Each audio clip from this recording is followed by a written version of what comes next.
Japanese, they are masters. Radio is pretty clean inside, and this is the band switch basically. So here is the band switch, and on the side you can see you have the phono input, and you have also the speaker out. It's 8 ohms speaker.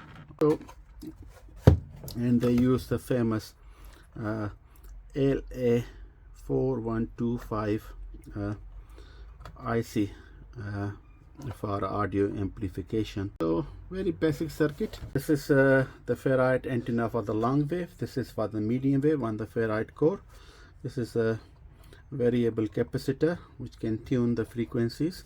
So when you change the capacitance, that's how you change the frequency, and then it get amplified and goes further into oscillator circuit, and then afterwards you penetrate 455 kilohertz intermediate frequency to amplify more, and 3 stage. At the end you remove 455, then you have a very strong signal. You convert into RF frequency into the analog, then preamp and amp, it goes to the speaker. This has a tweeter also, you can see.